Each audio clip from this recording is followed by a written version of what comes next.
গত 17 নভেম্বর 2025 তারিখে পুনর্গঠিত আন্তর্জাতিক অপরাধ ট্রাইব্যুনাল প্রথম রায় প্রদান করেছে। সেই রায়ে জুলাই গণঅভ্যুত্থানে সংগঠিত মানবতাবিরোধী অপরাধের অভিযোগে সাবেক প্রধানমন্ত্রী শেখ হাসিনা এবং সাবেক স্বরাষ্ট্রমন্ত্রী আসাদুজ্জামান খান কামালকে 3টি অভিযোগেই শাস্তি প্রদান করা হয়েছে। তার প্রথম অভিযোগে এই 2 আসামিকে আমৃত্যু কারাদণ্ডের রায় প্রদান করেছিলেন ট্রাইব্যুনাল এবং বাকি 2টি অভিযোগকে একত্রিত করে মৃত্যুদণ্ডের আদেশ প্রদান করেছেন। প্রসিকিউশনের পক্ষ থেকে প্রথম অভিযোগে যেটাতে ওনাদেরকে আমৃত্যু কারাদণ্ড প্রদান করা হয়েছিল, সেই আমৃত্যু কারাদণ্ডকে বাড়িয়ে মৃত্যুদণ্ডে পরিণত করার জন্য সুপ্রিম কোর্টের আপিল বিভাগে আজকে একটি আপিল দায়ের করা হয়েছে। সেই আপিলে আমরা 8টি গ্রাউন্ড নিয়েছি।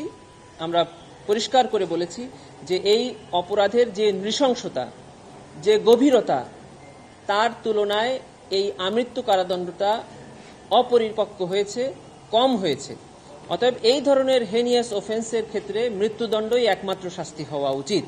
শুধু তাই নয়, আমরা বলেছি যে এই ধরনের অপরাধে সামাজিক এক্সপেকটেশনটা কি এবং অপরাধের সাথে শাস্তির তুলনার ক্ষেত্রে শাস্তি এখানে একমাত্র মৃত্যুদণ্ড হওয়া উচিত এবং এই আইনে শাস্তি প্রদানের ক্ষেত্রে মৃত্যুদণ্ডকেই প্রাধান্য দেওয়া হয়েছে।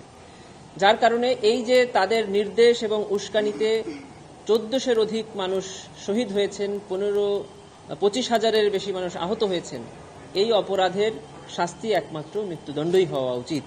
এটা আমরা বলে এই গ্রাউন্ডগুলো নিয়ে আমরা আপিল বিভাগে আপিল দায়ের করেছি।